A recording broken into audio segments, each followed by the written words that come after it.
for folks to filter in. I'm going to start TikTok here. And then it takes a couple of minutes for folks to arrive on YouTube and everywhere else in TikTok. So we'll give it a second here. Now I'm going to try to flip my camera without actually turning on something ridiculous. Let's see. Mirror my video. Okay, crazy thing did not turn on. I'm not a cat. This is good. Anyway, welcome everybody. Yeah, give a quick hello where you're all from while we're waiting. And like I said, in about 2 minutes, we will start officially. But always like to give people a chance to arrive because, that's the way it works here. So hello all. Busy news day. My God. I mean, I don't have a ton of news, but there's big news today. Wow. Anyway, hello. Yeah, copies. Good to see you. Yep, give a little shout out where you guys are from. I know, buckle down. Seriously, big news day. Wild, crazy news day. Hello, Quebec. Ireland. All the places I haven't visited and need to visit. Ireland is on the list. Quebec. I don't know why I've never been to Quebec. I've in Montreal. Well, that's not, no, I was in Ottawa. That's not in Quebec, right? That's across the water. Actually, I have been to Quebec. I've been to Gatineau. That's it. It's the only place I've visited. Toronto, another place. I've been to the airport. I hear Toronto's a lot of fun too. Actually, beautiful city. People like Toronto a lot. All right, guys, maybe we'll wait another minute and a half for folks to filter in, and then we will start with the Ukraine news. Actually, we're going to start with the Trump indictment news because that's, like I said, huge stories today. We've got the American reporter being kidnapped by the Russians. We've got Finland joining NATO. We've got Trump being indicted. It's insane, the news today. So we're going to touch on all of those. But like I said, maybe another minute, and then we'll get rolling. Hey, Northern Ireland. Oh, man. Crazy day. Boy. All right. You know what, guys? I'm going to get rolling. So welcome. I am John Aravosis. This is the Aravosis Report. This is my nightly show, 5 p.m. Eastern time. 6 p.m. Eastern time, U.S. Like I don't know. Monday to Friday, coming to you live from Washington, D.C. This show, we cover the latest news from Ukraine. The way it works for about the first half of the show, I do the news, give you what I think is important, what I think is going on behind the scenes. Second half of the show, I take your guys' questions. To pose your questions on TikTok, you can use the Q&A link that is in my profile on TikTok. You can obviously use the screen, but it kind of floats away, So there's that issue there for you. You're gonna do better having it on the Q&A. For the rest of you on YouTube and everywhere else, obviously use the comment box at the bottom. I very much appreciate if you guys would consider obviously your gifts on TikTok and your gifts with the super chat and the super stickers, because I do this for free. Quite literally, I pay my bills with the money you guys give me. I very much appreciate it. You've been amazing. Seriously, you guys have been absolutely amazing. But the way I do this, the way I've been able to do this has been because of your guys' support. So thank you for that. I really appreciate it. Zdarovia, Soviet King. Zdarova? I haven't heard Zdarova before, but I'm thinking it's like Nazdrovia or whatever, but I'm going to assume that was greetings, John. All right, guys, so let's get rolling. So we've got a lot of big news today. So one quick caveat. This is a show about Ukraine and the Ukraine news. Occasionally when there is big breaking news, I cover it as well. Donald Trump was just indicted, according to all reports. That is big breaking news. I'm going to talk about it for a couple minutes. And then what I'm going to do actually, because I don't like to kind of mix the Trump stuff with this show, because I think we've done a really neat job, thank you, Nurse Boyer, of trying to keep Ukraine a nonpartisan thing. It is not a Republican or Democratic thing. It shouldn't be one. And we're going to talk about Trump in my Discord after the show. So after the show, we'll all head over to Discord and we can talk about the Trump indictment, okay? And you can find the Discord link in my profile. You guys can find it via the aravosis.com link. All right, but so Trump. So basically, a Manhattan grand jury voted today. Thank you, Andrew, for that. Who was it? Ellen? Sorry, I missed a few gifts as I was talking here. Ellen, Marcy, Nurse Boyer. Did I miss anybody else? I hope not. Nurse Boyer. Okay, good. I don't think I missed anybody else here. Marcy, thank you for that. Andrew. So Trump was indicted today by a grand jury. They voted to indict him for the hush money scheme involving Stormy Daniels, a porn star that he reportedly slept with, and then paid something like $130,000 to reportedly to hush her up before the 2016 elections.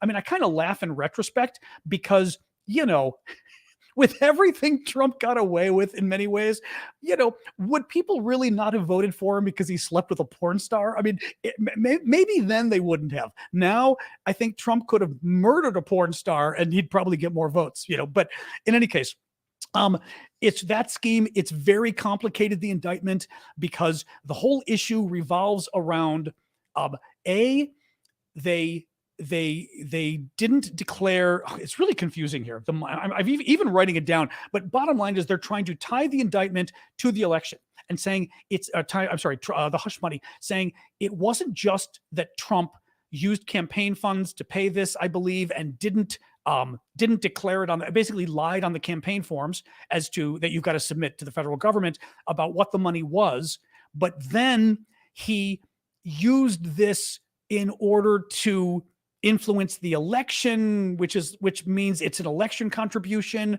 and should have declared it there. Was it not campaign funds? I always get confused on the campaign fund aspect. Thank you, JM. Not campaign funds. It's very complicated. And I will tell you this. I mean, I'm a lawyer, but I don't do Trump law. I don't know if they're going to get him on this. It's very complicated. Having said that, good luck defending in the public eye the fact that you paid a porn star $130,000 when your wife was pregnant with your first son. I mean, I just think, actually, no. And what I mean by that, and I don't mean that to be partisan. What I mean is, I think, thank you, El, for that. I think, and we'll talk about this in the Discord afterwards, but I think Trump is going to have problems with this, not because his people care. Okay. It's more that this is more drama. And I think the one thing that hurt Trump a lot of his stuff hurt him with voters in the middle. But even with Trump Republicans, so to speak, you hear them being interviewed, and the ones that are for DeSantis say that they're kind of tired of the drama with Trump. So that's going to be an interesting question because this is certainly drama. I'll answer one quick question from Brave Cobra, and then I'll move over to the Ukraine news because we've got breaking news there as well. Trump can, C-A-N, run for president even if he's indicted. He can run for president even if he's guilty. If he gets sent to prison, he can still run for president from prison, and he can serve as president from prison. Now, as a convicted felon, you lose the right to vote in this country, but you don't lose the right to hold office. So there you go. All right, let's go to Ukraine because that's the rest of the news. So the second big breaking story, we've got three today, is that Finland has finally been approved to join NATO. That deserves some confetti. Thank you for throwing up the confetti there. Who is that? L for the confetti. And Nurse Boyer for the butterflies. Finland has finally been approved to join NATO. Turkey was the last holdout. The Turkish parliament went late into the night and approved Finland joining, which is great. As you may recall, the way it works when countries join NATO, exactly. Lots of confetti there. Thanks, Truthful. And Jetta. The way it works when you join NATO is every NATO country has to approve you joining because in principle, thank you, Happy Beach, in principle, every country is going to have to defend you, right? If you get invaded. So countries basically if you think of it this way, it's a legal contract. NATO is a legal contract. All the 30 countries of NATO got together and they signed a joint contract saying we will protect each other. If somebody else wants to come in, all those 30 parties to the contract have to sign the amendment because otherwise you can't change a contract if all the parties to the contract aren't there. That's maybe because I'm a lawyer, but that's the easiest way to think of it, right? So those 30 countries, the parliaments in all of those 30 countries, each had to vote to accept Finland and Sweden into it. And so far, Turkey and Hungary were being a PITA about it and refusing to do it. Hungary finally came around on Finland a few days ago, and Turkey finally came around on Finland last night. So Finland is in. There is some minor paperwork I read today that has to happen before they're finally in. Thank you, Edith, for the duck, Aflac. There's some minor paperwork that has to be done before Finland is officially a member, but I don't know what else has to happen. I mean, from what I've read, this was all breaking. It's the paperwork and it's done. And the State Department already has the paperwork, is what I read. So they may just have to fight. Let's see. I mean, I'm going to see if it could be done by tomorrow, which would be fascinating. So that would expand NATO to 31 countries. Thank you, Robert. One of the really interesting things about Finland is that Finland, first of all, Finland has a history of really kicking the Russian army's butt in World War II. Again, I don't want to get into too much of the history because I don't claim to be a history expert, but I know for a good, I want to say 3 years, the Soviet Union tried to take Finland, and the Finns just kept killing them and killing them and killing them to the point where, the Finns, I think, lost in the end, but the Finns killed several 100,000 Russian troops or Soviet troops trying to cross the border. Really kind of amazing. Finland has 830 miles of border with Russia. That is around 1,200 kilometers of border. It is equal to the current NATO border with Russia. So the NATO border with Russia would now be doubled, which is kind of amazing. Sweden is the other issue. We are still waiting for Sweden. Turkey's been the big problem, but we also have a problem with Hungary because Hungary is the wannabe. Hungary's the Fredo of this conversation. I can be a pain too. I can be just like Turkey. Orban, who's a wannabe dictator. You've got in Hungary, you've got Erdogan, the wannabe dictator in Turkey. Well, the Turkish one seems to be using the Sweden thing for the election. They've got big elections coming up in May, and he's playing this whole, Finland is supporting terrorism because of the Kurdish rebels who the Turks consider terrorists. Actually, a lot of people in the world, I think, consider the group terrorist group. The Turks want them deported or what's the word I'm looking for? Extradited from Sweden to Turkey. Thank you, Boat Drink, for that. The Swedish courts have already weighed in and say no. Basically, there is no legal process for deporting these people, or I should not extraditing them to Turkey. The court said we're not going to do it, and Erdogan, not understanding how democracies work, is saying, well, you better do it anyway. So it's bad. It's very bad. The Turks may be the backbone of NATO, but they're also the traitors of NATO, I would say, because at this point, if you are blocking Sweden, and frankly, they were blocking Finland as well, you are not an ally. And the Turks had better think about that because we need the Turks, and we do need the Turks. Turkey is important. Turkey has a large, powerful army. Turkey is on the border there with Russia and with a number of the Middle Eastern countries, with Syria, etc. Right? If you look, Turkey kind of juts out. So you've got it touching Iraq and other places. Very important in terms of where Turkey is geopolitically. But you know what? If we can't count on them, then maybe we should start cutting them off. Because if Turkey thinks it's going to do better off being buddies with Russia, I got news for you. Russia is not exactly a rising power in the region, in any case. So that's what's up. We don't know what's going on with Sweden. Hopefully after the Turkish elections, Turkey, my guess is the U.S. is trying to not cause trouble. Biden is clearly somebody who doesn't cause trouble. Now, that's not always a bad thing, right? But when you look at how he handles Ukraine, and I've been a little complaining about the way that Biden handles Ukraine. He doesn't want to make waves, right? He doesn't want to escalate. He doesn't want to piss off Putin. So he wants to kind of gradually give better weapons, right? To not upset things, not upset the apple cart. And he's doing the same thing with Turkey and Finland. Publicly, he's not causing a lot of trouble with them. Let's see what happens as time goes on. Thank you, Danke Shane, for that. Let's see as time goes on, because I think you will see Biden eventually, if the stuff behind the scenes doesn't work, I think in a few months, you will see the U.S. start to publicly ratchet things up. You will see Congress start to do it. You will see them start to punish Turkey in terms of weapons sales. They will, I mean, there already is a weapon proposal out there to give Greece and Turkey fighter jets to both of them. Both of them are at each other's throats all the time. I think you will see this administration even try to punish Turkey. If Biden has the cojones to do it, the backbone, you will see this administration try to punish Turkey by even giving more and better weapons to Greece and fewer weapons to Turkey than they would have gotten.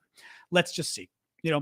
Anyway, great news for Finland, but I'll be curious to see what the timeline is in terms of, and the final point, actually, and this linking this to Ukraine, Putin claims that the whole reason he invaded, which is a total lie anyway, he invaded because he wanted Ukraine. He thinks it's not a real country, and he wants to make it Russia. He just wants to take all of Ukraine's territory, make it Russia. Thinks they're Russians anyway. They're not really Ukrainians, right? This kind of crap. But he claimed the reason he invaded was to stop Ukraine from joining NATO. Now, Ukraine was not joining NATO. Ukraine's been trying to join NATO for 15 years now, and it's not like they were joining anytime soon, right? Nonetheless, what he did, because he was upset about NATO expanding east. So what did he do? He just expanded NATO east again. NATO just expanded east again. So now we've got Finland and Sweden. I think in the end we'll get Sweden. Erdogan wants to be bribed. He clearly wants to be bribed. Who knows what he wants, but he's literally treating this, like the Arab souk, like the market. The market in Marrakesh, where you can't pay full price. I remember when I was in Morocco, it drove me crazy as an American because I hate haggling. Some people love it. I hate it. But in Marrakesh, and it was like, no, you've got to negotiate with them or they get offended. And I was like, I don't want to negotiate. I just want to pay a price. Turkey, Erdogan's having fun. He wants to basically milk this for all he can get and try to get more stuff. So anyway, that's what's up with Turkey. The other big story today, we're going to talk about all the news, but the other big story is the Wall Street Journal reporter who was basically kidnapped by the Russians today. Their reporter, Evan Gershkovich, was detained for espionage. Of course, it's got to be a total lie. You can totally be elected president with a criminal record, Bash Brannigan. Oh, yes. You can be elected president. You can run for president. You can serve as president from prison. That's how crazy the law is. You can literally run from prison and you could be president. That was a super chat question. That's why I always promise I answer those because those are the ones helping support me. So thank you for that, Bash. So the Moscow court, Wall Street Journal reporter, Evan Gershkovich, who is an American, his family, his parents immigrated from Russia or from the Soviet Union. Actually, they were Soviet Jews, and he was born in America, but of Russian, ethnicity or whatever, and has been a well-known reporter, was with the Moscow Times, has been with the Wall Street Journal since I think at least last year in Moscow. And he was with another really big, well-known publication before the Journal. I forget who, but it could have been the Washington Post or the New York Times, or it was a big publication. He has been working out of Moscow for about the last year. He was east of Moscow and was investigating some kind of military production plant or whatever. And they arrested him. Now, they're accusing him of spying. The court date was today. First of all, they arrested him and didn't tell anybody. They didn't tell the U.S. The U.S. had to find out because the Wall Street Journal found out and called the State Department and said they arrested our reporter and our Moscow bureau chief, and the State Department said, "What are you talking about?" So the Russians didn't even tell the State Department because they were trying to be jerks. They didn't give him a lawyer. They barred he was like arraigned in court today. They barred his lawyer from even going to court today. This is how, again, we're dealing with a dictatorship with Russia. We really are. It shows you all of our countries have issues, but you don't bar somebody's lawyer from going to court. That is not how it works. That's how it works in Russia. So not good. He's facing a long prison term. Russia, the Russians have already said, oh, well, we couldn't even discuss him being released because that kind of thing doesn't happen until after you're convicted. I'm trying to think what else I was going to tell you with this. Oh, yeah. So Julia Ioffe was talking today on CNN. You've got a dictatorship right here with Biden. What, with like puppies? Say what you will about Biden, but dictator. So again, I always kind of laugh at the Biden trolls just because, is he a dictator or is he a feeble old man who can't tie his shoes? They can't decide, right? They're always talking about he's in diapers, he's senile, he doesn't even know what he's doing, and he's an evil dictator, the worst president of America's ever had. And it's like, guys, he can't be like Emperor Palpatine or whatever the hell the name was, and a bunny at the same time. It just doesn't. You can't be both. You can't be both. Your government is satanic. We've got fun trolls today. Actually, that could have even been a Middle Eastern troll or something. Because typically one of the things I enjoy with some of the trolls is, by trolls, we get like the crazy people who come. Some of them are sent to us by the Russians, of course. Some of them just sort of organize on their own. I think it's kind of weird. But when they use words and phrases, just a quick tangent here, but they use words and phrasing that don't really work in English, at least in American English. So you can tell they're not Americans, or I would say they're not even Westerners. If you come onto somebody's forum and say, your government is satanic, that is not a Western thing to say about a government. It's just not a Western insult. You know what I mean? Your government is satanic. Anyway, I'm kind of a language buff and a buff for sort of cultures and things. So I always enjoy the language aspect, but I always get a kick out of that. And of course, his account would probably have a picture of some blonde woman from, Kentucky or something. you know. Anyway, very funny. So, but getting back, very serious story. So Julia Yoffe, who is also herself born in the Soviet Union, immigrated with her parents to America. She is a very renowned, very well-known journalist here in the States, and somebody particularly interesting when it comes to talking about Russia, because she's she's just very astute on what's going on with Russia. She was talking today about this, and she said, it's interesting to note that she thinks a couple things are going on here with Putin. One, they've got this view that, the U.S. has taken over the world. And the U.S., she said, they think the U.S. even controls the International Criminal Court, which is funny because the U.S. doesn't even like the International Criminal Court. The U.S. has the Hague, the court that has indicted Putin for war crimes. The U.S. doesn't even recognize the jurisdiction of that court. We refuse to join the treaty that sets up the court because we're afraid they're going to come after us. So the U.S. does not control. If anything, we get criticized, probably rightfully, for not joining the International Criminal Court. So, but she said the Russian government, Putin sees the world controlled by America and the International Criminal Court controlled by America. So America made the ICC indict Putin, and she doesn't think it's any coincidence that this is happening after Putin was indicted. She said, not that it's 100% in response, but it's in part in response. This is the Russians saying, and to some degree too, I would say, yesterday we found out that Brazilian, remember there was an arrest a while ago, months ago, whatever it was, of a Russian spy, one of those sleeper agents they do, right? The ones that like the show The Americans, the ones who are, there for years and just acting, just hidden spies, acting like they're Americans or whatever. This was a guy who pretended he was Brazilian and gets an internship at the International Criminal Court and was tipped off by the FBI. I believe the Dutch arrested him, turned him back to Brazil. Well, the Washington Post does a big story about the guy yesterday and how he's now in jail in Brazil. It's a big expose on the guy. He went to Johns Hopkins. He went to the school that's the competitor of my program at Georgetown, the International Relations program here in Washington. Well, that's the other thing I think is interesting. That story gets reported yesterday. And what happens immediately after the Russians decide to pick up an American reporter? Now, what Julia said was, again, it's probably in response to the International Criminal Court thing. The Russians are pissed, and they're basically saying, she said, we don't care anymore, game on. If you can do it, we can do it. You think you're going to arrest us? We're going to arrest you. And that it's a dangerous sort of attitude now with the Russians, where it's basically this sort of hubris, right? It's actually, I've said this before, when I was talking about sort of Putin and the Russian attitude overall, I find it to be an inferiority complex mixed with megalomania, right? So it's incredible pride. So basically, I'm so great. I know, I got the sentence. Why don't you recognize that I'm so great, right? It's this inferiority mixed with this megalomania. I am amazing, and you're horrible for not recognizing me. You all hate me. That's what's going on with Russia. So this is Putin's way of saying, you know what? Fine. We're going to start arresting reporters.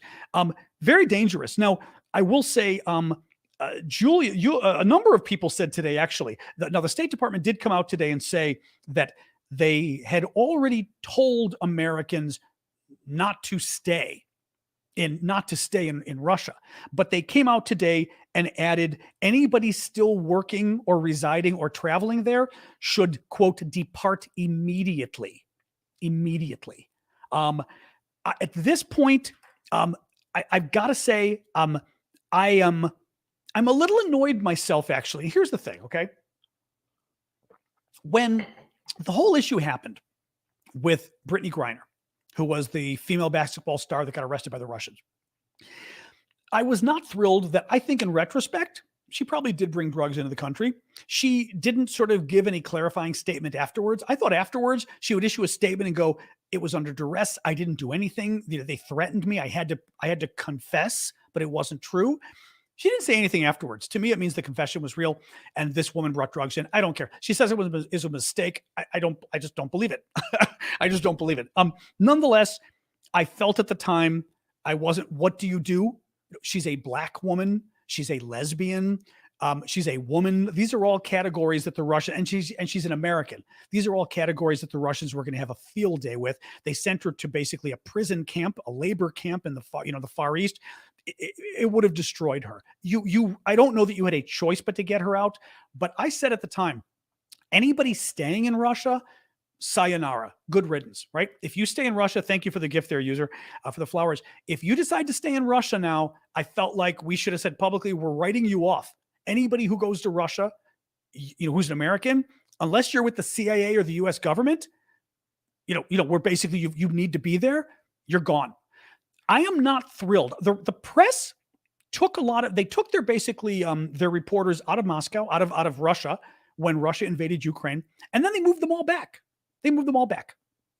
And what happened? Wall Street Journal moved the reporter back, and the reporter has now been kidnapped. Now the Russians are going to try to get us to release some super spy. Remember, for Brittany Griner, we had to release this guy who was enabled mass murderer. He was the arms merchant to terrorists around the world. It was called the Butcher of something. Remember the guy's name? Victor Bout, I believe was his name, or Boot, Victor Boot, maybe.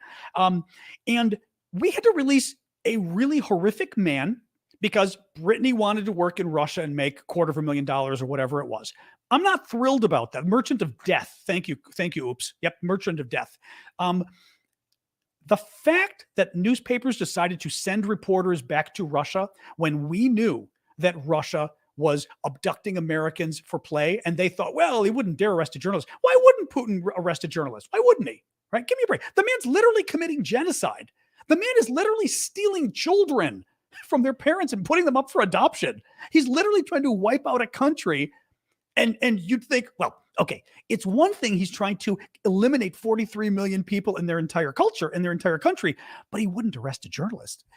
I mean, he kills journalists back home, right? Pisses me off. It really does piss me off. I mean, this whole thing. I don't know what we do, but if I were Putin, I would have taken the American journalist, right? What have we said about Putin all along here? We have said about Putin that if he is the kind of man where he only believes in not just in violence, but in forgetting the phrase I'm looking for here. Basically, he's the kind of guy where if you don't stand up to him, he perceives it as weakness. So if you try to negotiate, if you try to placate him, if you try to make him feel better, if you try to get him to back down, he takes it as a sign that you're weak, and he doubles down and he triples down. So we sat there and we basically said, okay, you arrested our basketball player. We're going to turn around and give you one of the biggest arms merchants into terrorists in the world in exchange for a basketball player. So what do you think he's going to do? He's going to go, this is great. What can we get that's even better than a basketball player? A Wall Street Journal reporter. This is fabulous. I mean, I really think we set it up. We set it up for this guy to take more Americans, which is also why you don't send more Americans. I'm telling you, I feel very badly for this guy and his family. The Wall Street Journal never should have sent this guy. No American media should have sent anybody. There shouldn't be an American in that country. There shouldn't have been. After Brittany Griner, there shouldn't have been an American in that country who was not working for the U.S. government. Okay? And if you're working for the government, then it's different, because I can see your CIA, your State Department, whatever you are, right? You need to be there if you need to be there, right? Fair enough. But this journalist thing pisses me off. No, I'm pissed about it. No, he's a real reporter. He's a great reporter. I mean, the guy's a big reporter with the Wall Street Journal. I subscribe to the Wall Street Journal. It's an amazing publication. But you do not send your reporters there. So I don't know what to do. Oh, we got another Russian troll. Stop flapping your gums sharp. Okay, I have to repeat this one because that was pretty fabulous. Sorry, but we had a troll pop up on TikTok that wrote, "Stop flapping your gums, shark boy." Stop flapping your gums, shark. First of all, flapping your gums. That might be first of all, they get these books that are like from like 50 years ago. So you find them using expressions that are like, gee, like these expressions from the 1950s, but shark boy. Oh, thank you for the whale there, Dawn. Thank you for that. I don't even shark boy. Is that old British? Oh, is it old British? Was he writing a penny farthing when he came up with it? Okay, so it's an old British thing. But again, they had some old British book. That's not an old British guy. It's Aussie slang. I'm telling you that, yeah, that I think it's somebody who got a really old book of something. I know there should be we ought to have a shark gift on on here. Flapping your gums is an expression, but in America, it's a super old. Thank you, Duncan Shane. It's a super old expression in America. Flapping your gums, it's something, my dead grandparents who would have been 120 right now would say, well, mine wouldn't because they're Greek, but if yours were American, they might have said, stop flapping your gums. I mean, I feel like they'd have to have a banjo, a banjo in an outhouse, in the back. Stop flapping your gums. Thank you for the butterflies there, Shane. Okay, so real quick, got some questions here. So 6Evo, I guess 6Evo, Bevo, you got to tell me how to say your name one of these times. What's Russia's beef with Sweden if they join NATO? I mean, it's Russia's beef with NATO. Russia is understandably worried. Thank you, BJ Gator Girl. Russia's scared of NATO. Maybe, as they should be, right? I mean, think about it. The question was, what's Russia's beef with Sweden joining NATO? I mean, they don't like NATO. Russia can't beat Ukraine. Imagine how they feel about NATO, right? With the U.S. We talked about this. I mean, the U.S., France, Germany, the U.K., Norway. I mean, Poland. You've got a lot of countries that have got a lot of really interesting military expertise. And God bless the Ukrainians, but look at how well Ukraine's doing against Russia. Imagine if 31 of us, or 32 if you count Sweden, were to gang up on Russia. They'd be toast. So Russia's beef is they're freaking out. That's Russia's beef, because they know we all get stronger. Sweden, by the way, gets stronger as well, which they don't like. They can't push Sweden around anymore if Sweden's a member of NATO. So they know that too. And it starts to tell anybody else out there that NATO, by the way, is invigorated. NATO is growing, right? NATO's a winner. Everybody likes a winner. So if NATO gets Sweden and Finland, it starts to tell the rest of the world this NATO thing, it's working. And other countries go, maybe I should join NATO. I mean, like Ukraine and others. So that's what's up with that. The other question from, Bash, sorry, I saw another one flying by. Hang on. I did see your question. One moment. Scrolling. There we go. Andrew. I think we should bring our diplomats home from Russia and then arrest every Russian diplomat in the U.S. on espionage charges. I would. I mean, I shouldn't say I would. I would seriously consider it. Yeah. We get ours, they get theirs. As soon as they did that with the journalist, we should have found some Russians to grab. We should have. We should have found some Russians to grab and said, fine, your embassy, you got 100 people in there. We're cutting off do what they were going to do in Ireland. I don't know if they actually did it in Ireland. They did it in Ireland for a bit. Thank you, Dr. Shane, for the butterflies, where they cut off like the water and the power, like cut off the heat, cut off the electricity, cut off the air conditioning, and be like, fine, hope you got enough food. But no, you've got to treat them as they treat others that they don't understand. Thank you, Iggy Woman, for the coral. You guys cut off the heating. Yeah, I remember it was great. It was great what the Irish did. No, you're right. Thanks for that, Andrew. Well, you can't touch. No, fair enough. I mean, Jens is right. You can't touch diplomats. Fair enough. We can't really grab the diplomats, but we should see if there's anybody else associated with the government who isn't a diplomat that we can grab. Because, right, we grabbed diplomats and then we're doing the same thing the Iranians did. So fair enough. I wasn't quite thinking diplomats when I read his question. You can't grab diplomats. No, you can't grab diplomats, but you can certainly shut off all the power. I would still do that. Thank you, Ellie, for the galaxy. And Ald Polon, pronounce that right, with further confetti. You could certainly do that. So, all right, let's keep going with this. So, beep, beep, beep, beep, beep. Oh, and then I'll do a quick break after this. Russia flip-flopped on the nuclear missile tests. So do you remember yesterday we were talking about how the Russians came out and said, basically, we're going to be crybabies and go home, and we're not going to trade any information about nuclear missiles anymore. Thank you, Chris, for that. The issue was that basically we let each other know when we're going to do a nuclear missile test or a missile test in general, because, there's that little issue of an ICBM taking off and the other country looking and going, is that a test or are you bombing us? Right. So we let each other know so that doesn't happen. Well, the Russians said yesterday, nope, we're not doing it anymore. We're not doing it anymore. We're just not going to tell you, which there's no There's no benefit of it to Russia. All it does is increase the chance of a war. That's, of course, why they're doing it. Remember, I've told you, Russia will do everything short of using nukes. Russia will do everything short of going to war with America to try to convince Americans that there will be a war. They won't do it, but they want to convince us it's going to happen, right? So that's what they were doing. Well, they turned around today and they flip-flopped. Today they said, no, we're going to be still telling America when we're doing our missile tests. I thought that was very interesting. We were talking about it today with some folks over in the our Discord, and I think we came to the conclusion that China must have weighed in, right? Why else? I was saying initially to folks that this was weird.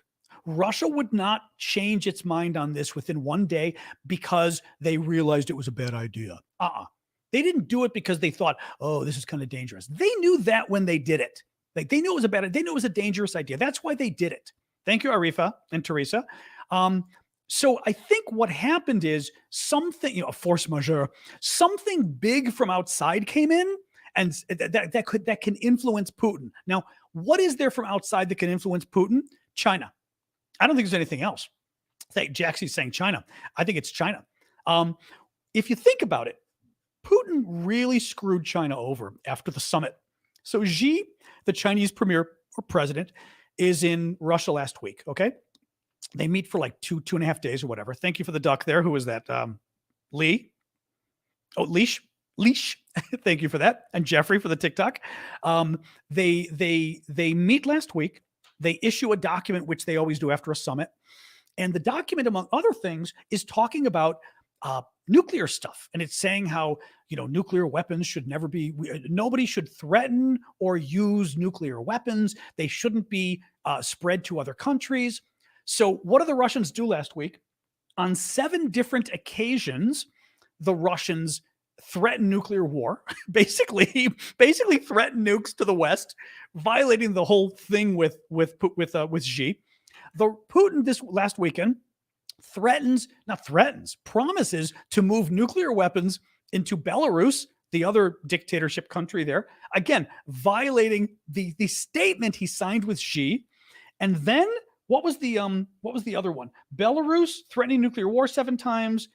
Oh, and then cutting off the missile tests, cutting off the notification of the missile tests, which again, doing it because you're trying to make nuclear war more likely is why he's doing it. I think the Chinese may have finally called to go, stop effing around with this nuclear stuff. You signed the agreement. Was it a total lie that you signed this agreement? Russia needs China. Russia is now China's B. And I think that showed it. Shouldn't have said diplomats. Yeah, I'm with you. I wasn't thinking diplomats too when you said it, but yeah, it shouldn't have been the diplomats. It should have been, we should find somebody else who's affiliated with the Russian government and grab them. 6 Evo or Bevo or whatever. How will Russia react to Finland joining NATO? There's not much they can do. That's the thing. I mean, thank you for that. There's not much they can do. They'll try to, okay, they'll move nuclear weapons closer to the Finnish border. They'll put more troops on the Finnish border. It's like, who cares? I mean, really, who cares? Finland will be protected by NATO's nuclear umbrella. Russia won't dare step foot in Finland. That's the thing. There's nothing real they can do. Now, having said that, thank you, Annie, for that. Oh, Dankeschön. Or who was, I want to see who was, I saw Dankeschön's name. Oh, you did the meteor shower. Thank you. I love the meteor shower. Thank you for that. I think you're going to see Russia do what they always do. They're going to play the nuclear threat. Yeah. And they're doing it verbally already. They already threatened, that quote I read, they've threatened Sweden and Finland in the last day saying, oh, if you join NATO, then you're a target. Well, if they join NATO, of course they're a target if Russia goes to war with NATO. But the whole point is, if they join NATO, Russia would never have the nerve to attack them because they've joined NATO. That's why they're joining. Yeah. Anyway. All right, let's keep going here. Okay, let me do a quick little Patreon pitch. So Patreon, one of the ways I've got for supporting my work, which I very much appreciate because you guys have been really nice. We've gotten like 1 or 2 people a show doing this, which has been, you guys have been amazing. It's because I do this full time. I've been doing it since the war broke out a year ago. Well, now, what did I say? Now 399 days of the 10-day war. I have been supporting myself with your gifts, with doing the auctions on Discord, but basically through this because I want to do this full time. It matters to me, but I'm not an independently wealthy guy. So I've always got to find ways of financing. I'm in essence crowdfunding my Ukraine work through you guys.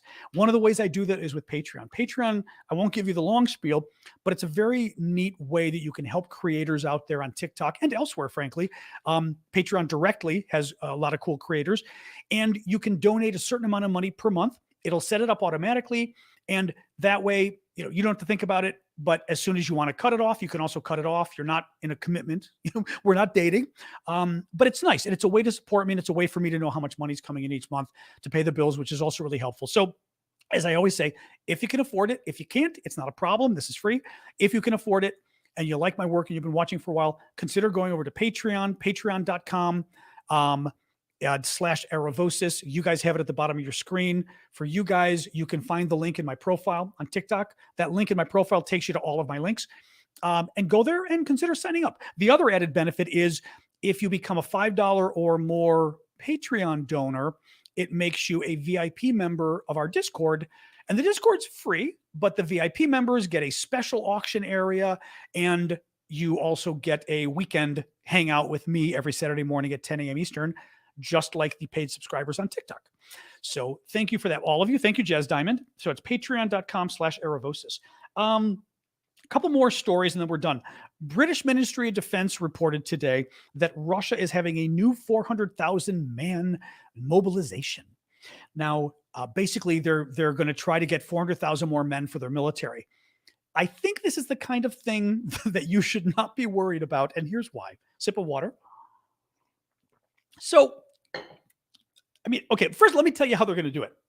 So they don't piss people off, because Putin's been very worried about the Russian public. Because, okay, last time they did this, remember the 300,000 men they were going to get in September, and 500,000 to 1 million Russian men fled the country. Okay. I mean, it was horrific. And they're draft age men. So they're men in their 20s typically. A lot of them were IT. The information technology folks just left Russia entirely. Thank you, Bonnie. Russia lost much of its tech people. Basically their Silicon Valley types just freaking left. All the young people left. So really not good for Russia's future. Thank you. Was it Usyk the cat? Not great for Russia. So put that in context. Because of that, this time Putin's saying it's not going to be mandatory. This is going to be, what did he say? Volunteer. That you can choose to join the Russian military. Well, 400,000 people, they couldn't. I mean, getting 300,000 people last time was very hard, and that was at gunpoint.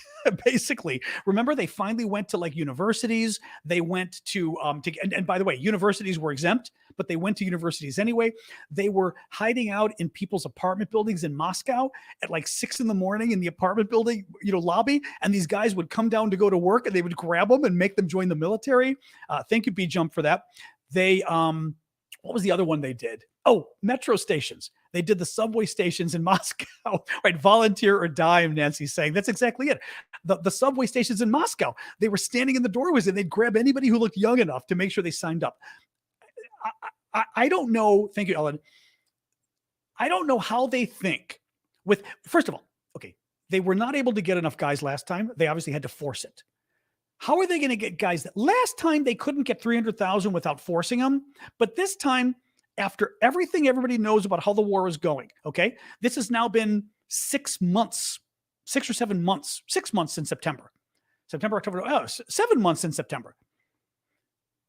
With the Russian people knowing how badly the war has been going in these 7 months, right? It's been a stalemate. The Russian people knowing that you've got, thank you for the piñata there, Royce. Appreciate that. You've got the Russian people knowing that 220,000 Russian troops have now been either killed or injured. So they're off the battlefield there. Why in God's name would you volunteer to join this? You wouldn't. I mean, you wouldn't. They're not going to get 400,000 men. That's the first thing. Second of all, let's pretend they do get the 4,000 men. Who's going to train them? Remember I told you yesterday, the day before, that the Russians had to send 1,000 of their troops to Belarus? We haven't been showing the map today. There hasn't been a reason. Now there is. So Belarus is the country up here, northeast of Ukraine. Russia's over here. Belarus is over here. And it's a dictatorship. Probably has the worst if not close to the worst army in Europe. Why would you send your troops to the worst army in Europe? Why would you do that to train them unless you literally had no other way of getting them trained? All their trainers have been sent to Ukraine and they're either dead or injured at this point.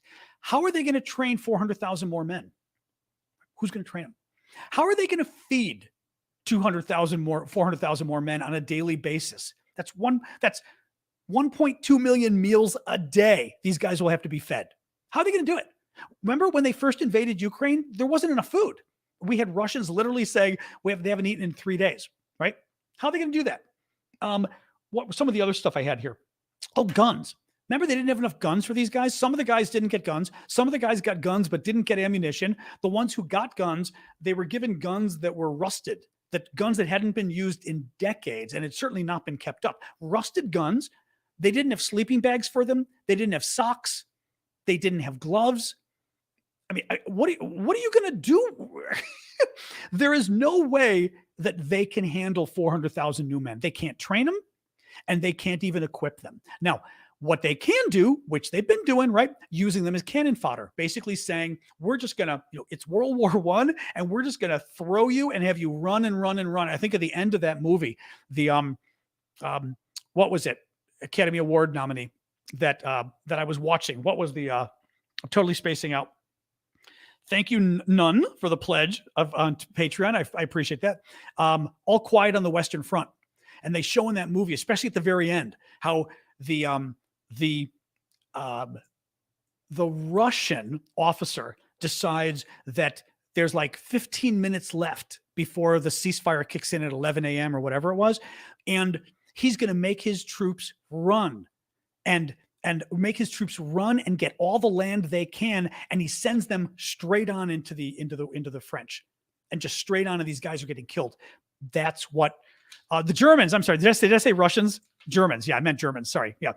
Obviously it's the Germans. But actually the interesting thing about the movie is because they're German, and the movie creates some sympathy for these guys, which is what's so fascinating. That's why I knew it was Germans, but I'm thinking Russia today, because you're sitting there and you're feeling sympathy for the Germans who are the bad guys. Thank you, Bonnie. Very good movie. I never saw the original, or I guess there's been multiple versions, but the most recent one I saw, very good. We got a super chat question from Cliff. Police, military must surround Russian embassy in DC and prevent them from leaving.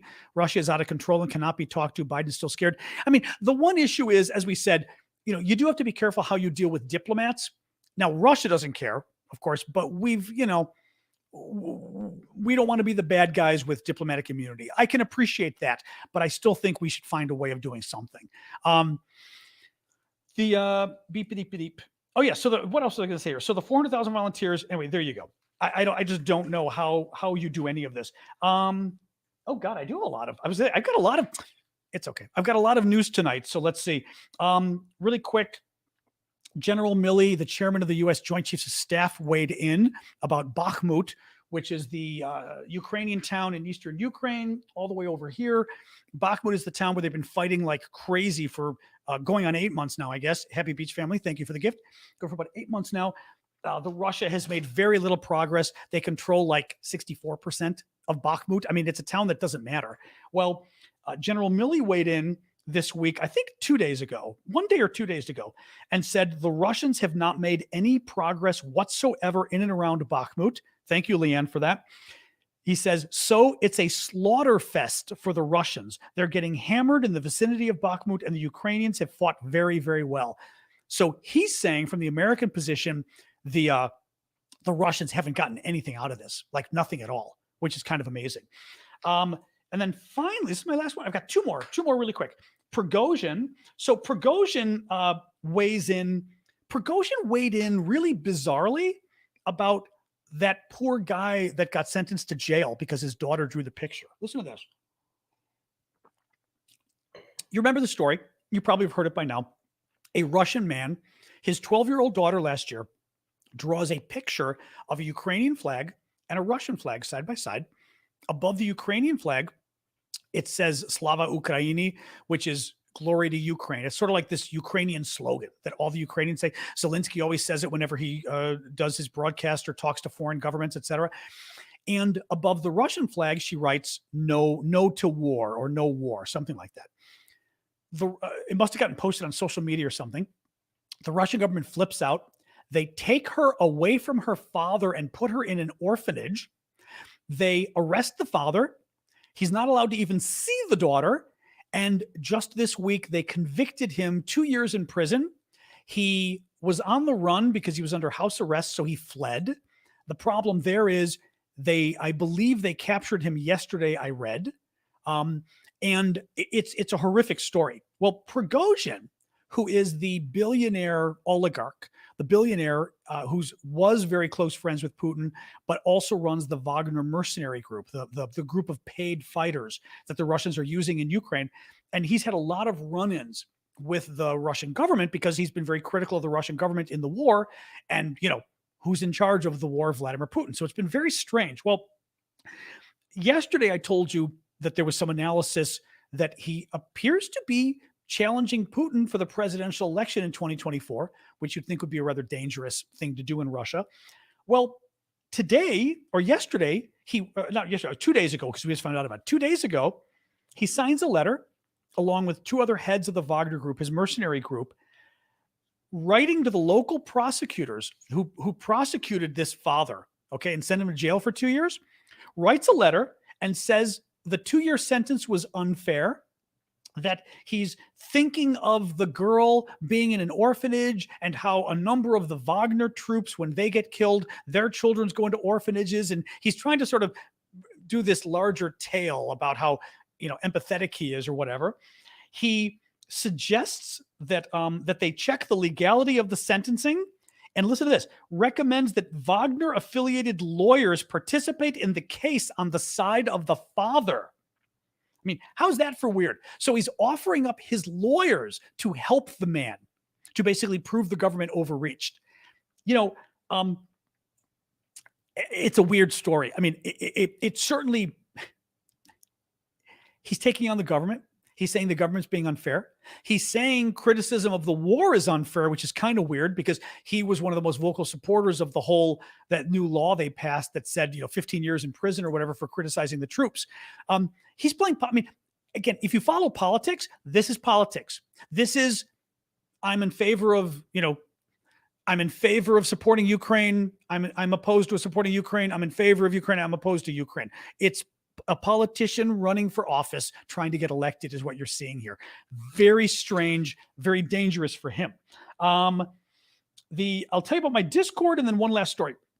Okay, we are going to go over because there was I knew there was a lot of news today, even though it was only 4 pages. I've also got a Discord set up to help support my work. It also is a great place that we hang out many nights. When the show doesn't go long, we go to the Discord. I will go to the Discord tonight just to talk about Trump for a little bit after the show. So maybe we'll try to end by quarter after the hour here. We can end so I can maybe do 15 minutes over on the Discord. We'll talk about Trump indictment. But one of the cool things we do in the Discord is we also have auctions, and 50% of the auction money we put back in Ukraine. Lately, most of it has been going for camouflage nets, and I've got actually a picture Vlad sent me.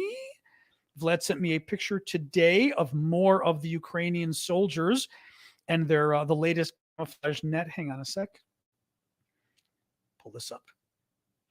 He sent it to me and he said, one more net in action, he said. Which was cute. So these are some more soldiers. I laughed because I told him, I said, that thumbs up is kind of a Trump symbol. They don't know that, but it was kind of funny seeing them do the thumbs up. But these are soldiers in front of our camouflage net that we help pay for. And we help pay for it with our auction proceeds. So you guys can see there. Very cool. So it's pretty neat. You get access to the Discord itself is free. You can just go to discord.aravosis.com. The link is in my profile on TikTok. The link is at the aravosis.com link you see at the bottom of my screen here. That's my link of links, and the Discord is in there. It's free. But if you want to, there are auctions. I've got auctions for the paying members and auction for the regular members. If you can be a regular. Okay, so one moment. The dog is beckoning. The dog decided an hour into the show, she suddenly wanted me to cover her up. She's underneath my table sleeping, and apparently She wasn't covered and she wasn't happy about it. So now she's happy. I heard a little like under the table. But anyway, what we've been doing is doing these auctions, and we've got VIP auctions and regular auctions. You'll see them both. But we're taking 50% of the money from the auctions, channeling it into Ukraine. Lately, it's been for these camouflage nets for the military. And the other half of the money of the profits I'm using to keep doing this, basically paying my bills, because I am doing this full time. So literally, I have to find some way to pay the bills so I can keep doing it. I will just show you two of the things. Two of the things we're auctioning right now. This piece of a Ukrainian fighter jet, an Su-30 SM, S as in Sam, M as in Mary, that was shot down over Ukraine in March of last year. Very cool, made of titanium. Cool piece. And we've got the whole provenance of the piece from the charity that got their hands on it. We know the plane. We know where it was shot down. We know the pilot, what happened to the pilot afterwards. I did this research into this whole like multi-page essay on this plane and the pilot. Anyway, we're auctioning off this piece of the plane, which I think is kind of cool, Russian fighter jet. And our other current favorite auction piece is a T-shirt devoted to Patron the dog. Patron is a mine-sniffing, bomb-sniffing dog in Ukraine. And right here in this one, he's he's fishing for mines in the water, is what he's doing. And his name is Patron. Now, in English, that's patron, but it means bullet in Ukrainian. And he's met foreign leaders. I mean, this dog is super famous in Ukraine. Anyway, got the T-shirt. It's a really cute T-shirt. It's size large, and we're auctioning that off as well. So very cool. All right, last story. So I'm going to tell you the story anyway because I know we've been going along on this, but it's an interesting story. This was from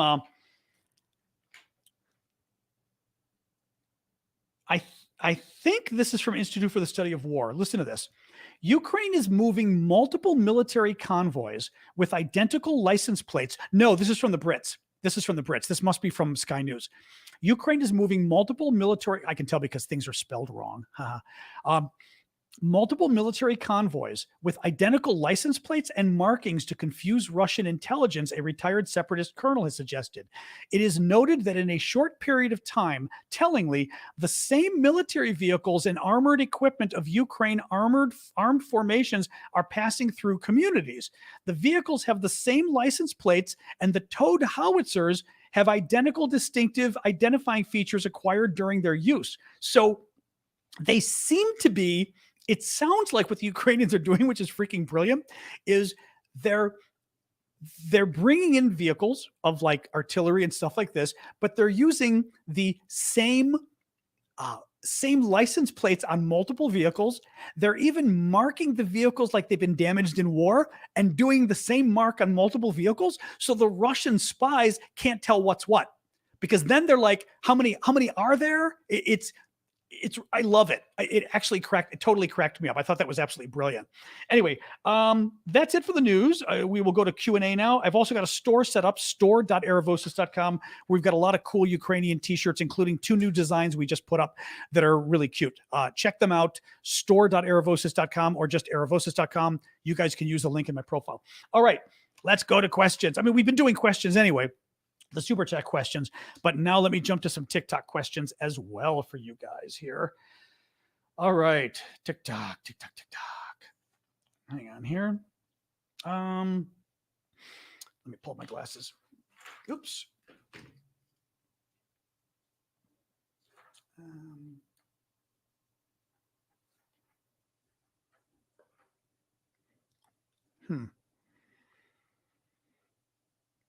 Wow.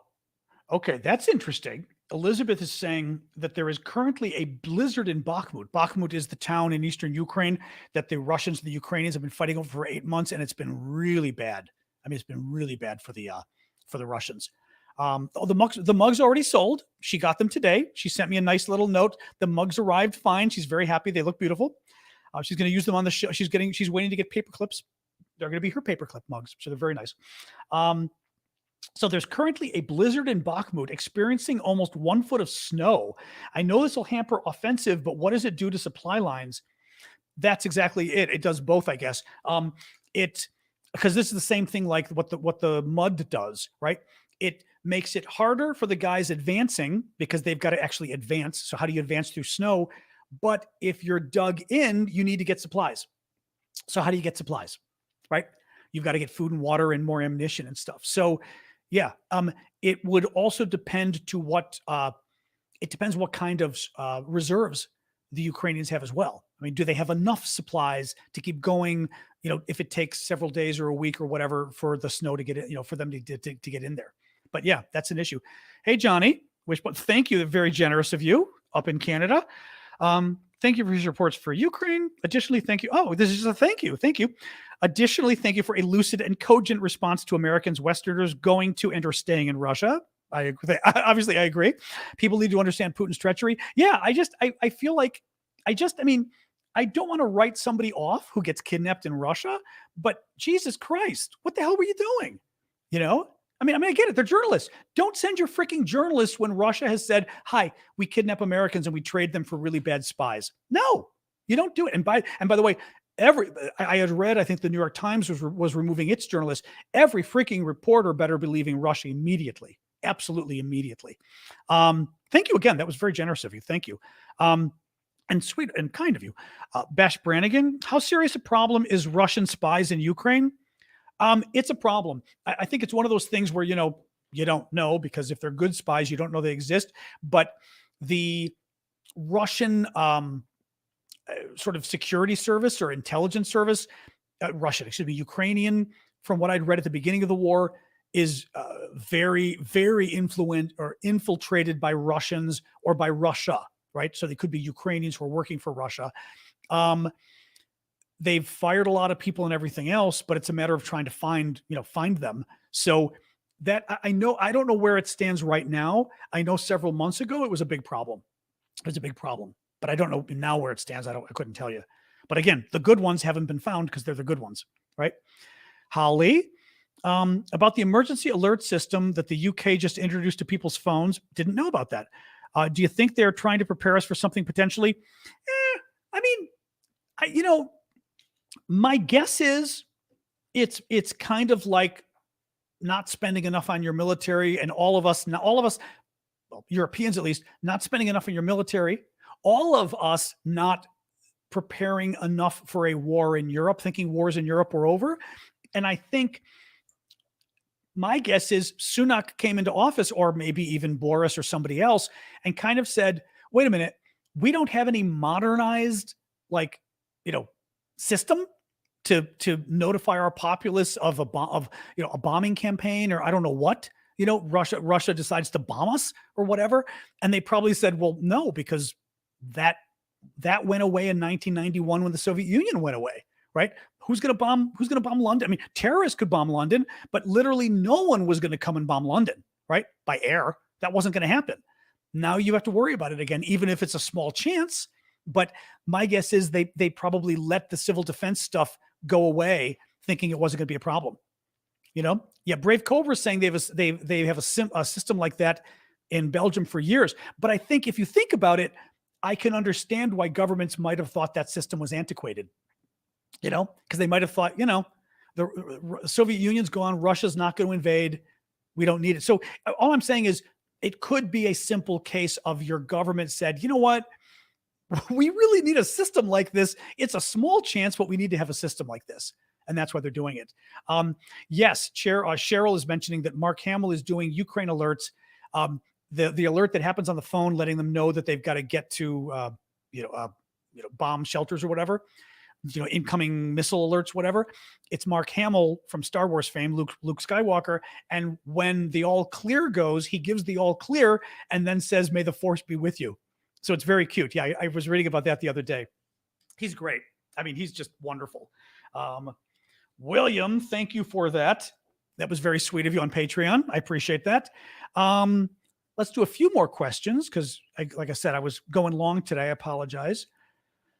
TikTok ban, we've talked about it. I mean, I hope they don't ban it. I hope TikTok sort of can figure a way to make the Americans happy, because it would kind of suck losing half of my show. I wouldn't be very pleased with that. Yes, Rachel, the government of North Macedonia has approved the transfer of 12 Mi-24 attack helicopters to Ukraine. That was very cool. You're welcome, Donovan. What else we got here? What else? I'm scrolling back for questions. Actually, I can look here and see more questions on TikTok in here. Um, um, That's an interesting question. In regards to Sweden and NATO, as things get fiery, would it benefit Sweden's chance to join NATO if they fight alongside? Would it expedite the process? No, because it's Turkey. Well, I'm going to put it this way: it all depends what the hell is the problem with Turkey and with Norway, with Turkey and with Hungary. Sorry, I'm looking at my thermostat to make sure it's not. Oh, it's not on. Okay, it was feeling cold all of a sudden. I wasn't sure why. Um, I don't know what's really motivating Turkey, because that's what you got to address, right? It's not gonna. I mean, if the Turks are doing this because Erdogan wants to be reelected and he has to be a bad guy against the Swedes to get reelected, nothing Sweden does is going to make a difference. Now, you could argue that if a war, first of all, if a war broke out, Sweden would probably join us anyway, is my guess. Um, and I would say it would be smart for them to join us, because it would make it even harder for Hungary or Turkey to vote against them, and it would also let Orban and Erdogan, the wannabe dictators of Hungary and Turkey, it would let them save face, because they could point to Sweden fighting in the war alongside us and how this changes everything, right?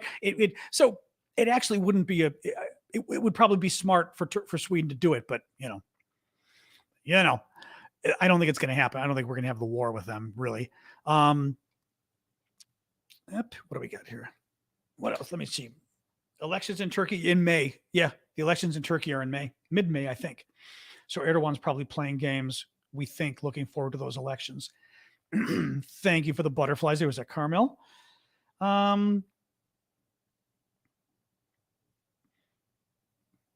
Yep. That's an interesting question. Do you think Putin would lose the billions he has taken from his people if they finally decide to make a change? I mean, it depends. It depends, right? I mean,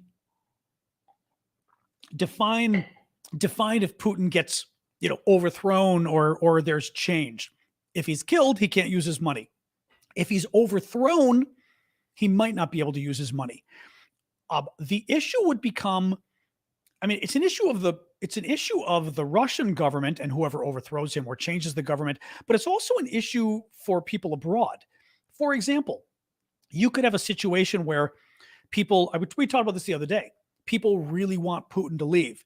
And the only way they can get Putin to leave is by saying, you get to keep your money, or you get to keep half your money, or whatever the hell it is, but you get to keep a big chunk of it. Thank you, Danke Shane, for that.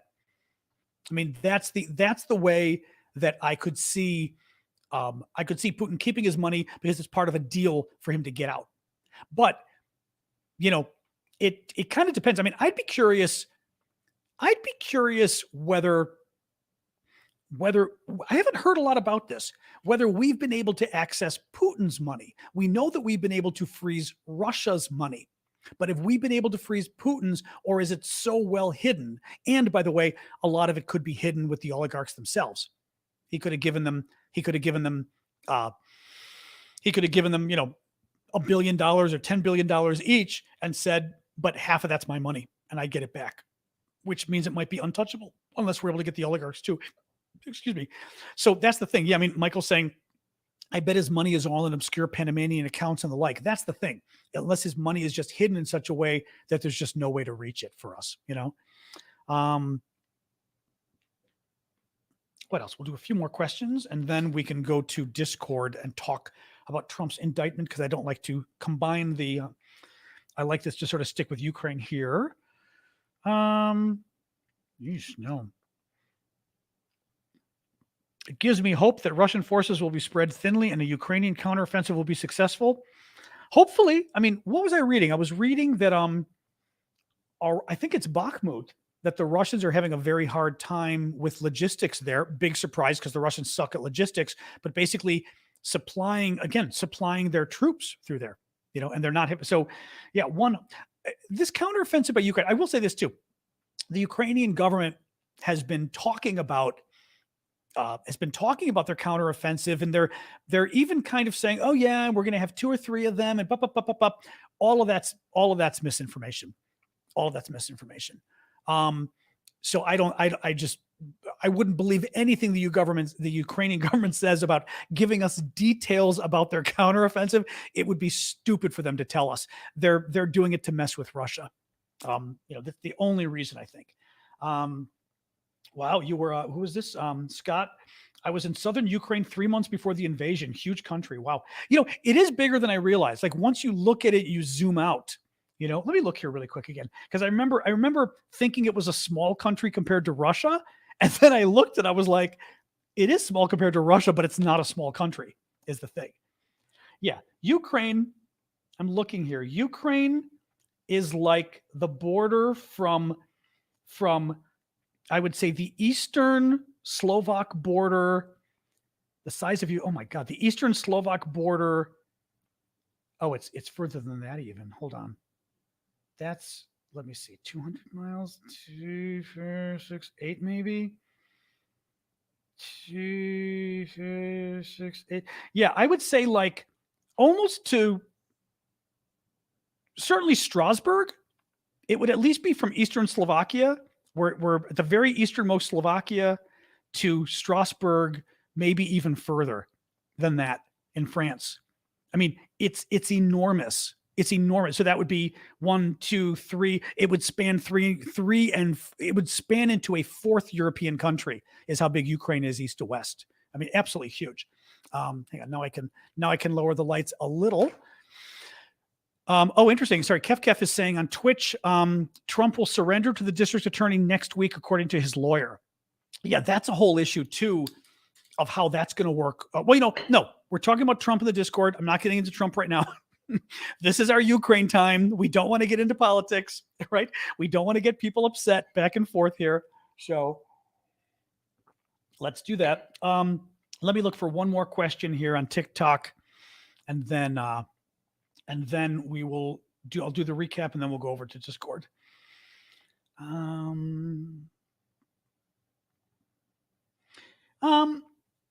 I don't know if they are, though. I mean, Shade is saying, have you given your thoughts on the Wagner withdrawal from Bakhmut? The thing is, I don't think we know what's going on. They keep claiming they're getting more land. There were some reports yesterday, even Institute for Study of War had said that they had moved further into town and taken, I don't know what, but they'd taken something else in town in Bakhmut.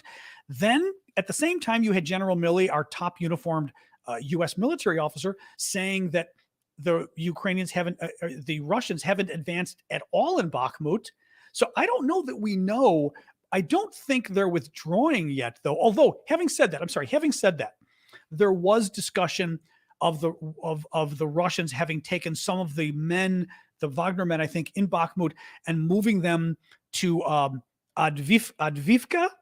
I'm not going to pronounce it right, but I'm going to remember where it is on my map here. So Bakhmut is up here, and Advivka or whatever is right north of Donetsk. It's a suburb of Donetsk up here, and it's frankly another town that the Russians are trying to take over, and they're doing a really bad job of it. But I did see there was some talk that the Russians may have been moving men from Bakhmut down there. It's like Advivka. It's like II. It's, what is it? Advivka? I think Adviivka. I'm close. All right, guys, let me do the quick recap of the news we covered today, and then we will move over to the Discord and we will discuss Trump's indictment, because that way it's a total, we sort of cut this. Avdivka. There you go. Thank you. Avdivka. I was going to say, I was saying Advivka. Yeah. I was mixing the V and the D. I was close. For an American, I was close. Avdivka. That's probably Avdivka. Is it Divka? I'm trying to think with the double I's, how you guys would pronounce it in Ukrainian. All right. Quick summary of the news. Manhattan grand jury voted to indict Donald Trump today. Finland was finally approved to join NATO. Turkey finally approved it. So now it's simply a matter of some paperwork that State Department has to file. I'm going to be curious if this happens by tomorrow. It may, with Finland. A Moscow court has begun a closed session to hear an application for the formal arrest of Wall Street Journal reporter Evan Gershkovich, who was detained for espionage by the Russians. They grabbed an American reporter today. Russia flip-flops on nuclear missile tests, now saying that they will announce them to the U.S. in advance. Yesterday, they said they wouldn't. The British Ministry of Defense talked about Russia planning a new 400,000 man military mobilization to get 400,000 more men, but that they're going to do it as volunteers. And there's no way they're going to be able to get volunteers to do that, let alone how are they going to how are they even going to train them? They don't have anybody. They don't have weapons. They don't have anything. General Milley weighed in, our U.S. top general, on Bakhmut and said the Russians have not made any progress whatsoever. It is a slaughter fest for the Russians. Then I talked about Prigozhin, the oligarch, weighing in bizarrely on the Russian father sentenced to prison for his 12-year-old daughter's drawing of opposing the war. And finally, we just talked about a quick little story about Ukraine moving multiple military convoys with identical license plates and markings in order to make it hard for the Russians to know what's going on with the weapons they're moving in, which I thought was rather brilliant of them. All right, guys, thank you for joining us tonight. Thank you for the gifts. Thank you for the two of you, at least I saw two, who joined us on Patreon, who joined my Patreon tonight. That was very nice of you. Also all of you very generous on the gifts, but some very generous gifts as well.